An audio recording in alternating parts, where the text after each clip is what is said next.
Ramai yang tanya Wafa, mana yang lebih penting? Simpan duit dulu ke atau simpan emas terus? Okey, jom Wafa explain. Boleh tengok video ini sampai habis dan jangan lupa save untuk rujukan akan datang.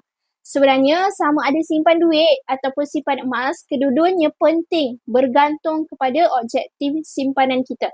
Jadi, Wafa sarankan tuan-puan wujudkan dulu simpanan untuk jangka masa pendek, which is simpan duit dulu untuk dana kecemasan. Andai kata kalau kereta kita rosak, kita boleh gunakan dulu duit simpanan kita ataupun untuk beli barang keperluan rumah dan sebagainya. Dan kalau nak kahwin hujung tahun, better simpan duit sahaja. Tapi kalau untuk simpanan jangka masa panjang, which is simpanan 2 tahunan ke atas, Wafa sangat-sangat sarankan untuk tuan-puan simpan dalam bentuk emas macam ni. Ni contohnya Dina. Sebab simpanan emas ni auranya sangat berbeza berbanding kalau kita simpan dalam bentuk duit. Emas adalah magnet kekayaan, duit untuk dibelanjakan, emas untuk simpanan. Satu realitinya.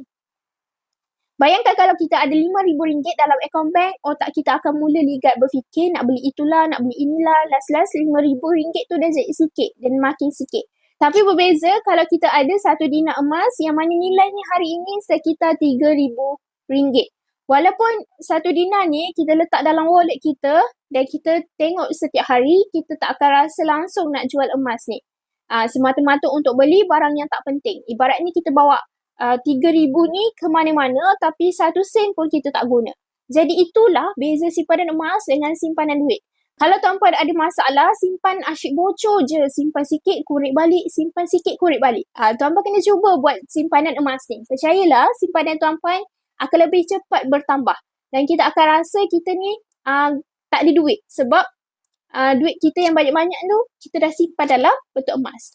Okey, jadi tuan-puan yang masih lagi belum ada simpanan emas, wajib mulakan terus hari ini.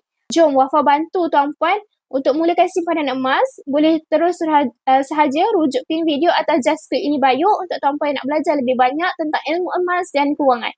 Jangan lupa follow Wafa rapat-rapat.